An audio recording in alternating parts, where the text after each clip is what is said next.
আমার পিতা জ্বালা জুড়াইতে গুরু তুমি ছাড়া আমার আরে কে হোনা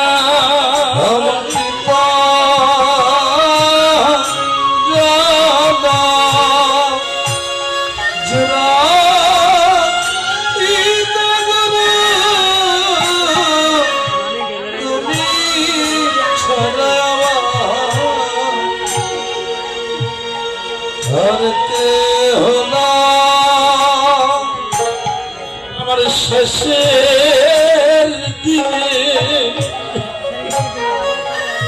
পারে করিতে গুরু তুমি ছাড়া আমার আরে কে হোনা আমার শেষে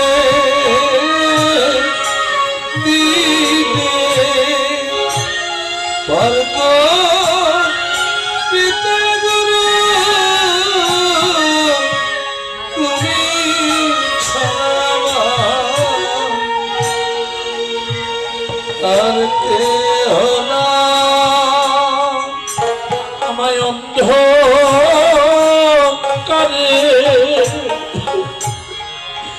পড়ছি নাতে গুরু তুমি ছাড়া আমার আরে কে হোনা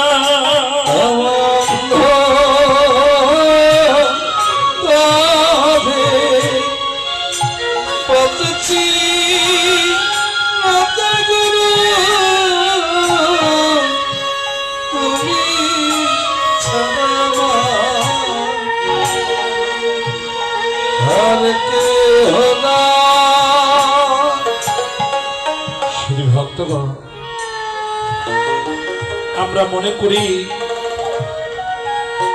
এই জগতে আমাদের কতই না বন্ধু বান্ধব, কতই না আমাদের আত্মীয় স্বজন, কতই না আমাদের আপনজন, কিন্তু পদকর্তা বলছে রে ভক্তগণ, এই জগতে তোমার আপন বলতে যদি কেউ থাকে সে হচ্ছে একমাত্র গুরুদেব। গুরুদেব ছাড়া এই জগতে তোমার আপন বলতে আর কেউ নেই। যাদেরকে আপন বলে মনে করে তোমার জীবনের সমস্ত সময় যাদের পেছনে ব্যয় করে দিয়েছ, আসলে তারা তোমার কেউ না। যেদিন এই দেহ থেকে প্রাণ পাখি চলে যাবে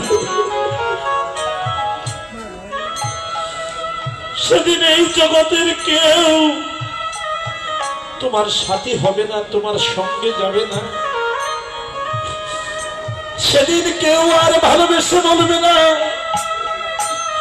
আমি ওকে খুব ভালোবাসি, আর কয়েকটা দিন আমার কাছে থাকুক। কারণ সেদিন সবার জানা হয়ে যাবে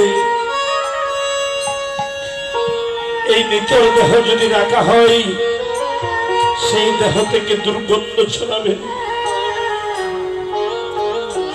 সেদিন এই দেহকে রাখার জন্য কেউ আর ছুটে আসবে না। বাবা পদকর্তা বলছে রে মানব রে, সেদিন তোমার এই হাত ধরার মতো তুমি গুরুদেব ছাড়া আর কাউকে খুঁজে পাবে না। তাই পদকর্তা বলছে হে গুরু রে, সেই অসীম পথে তুমি ছাড়া আমার বক্তব্য করতে আর কেউ নেই। তাই পদকর্তা বললে তুমি হাত ধরে আমার নিয়ে চলো গুরু,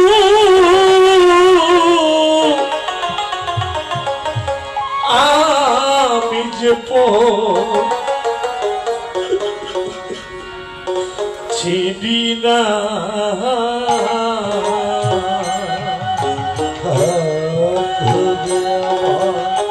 নিয়ে চলো গুরু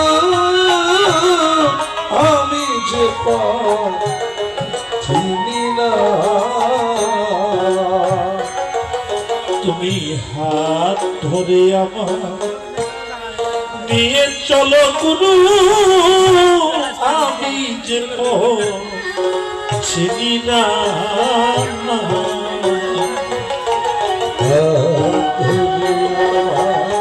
নিয়ে চলো গুরু আমি যে চিনি না। গুরু তুমি আমার কান্দারি, গুরু তুমি আমার কান্দারি, গুরু তুমি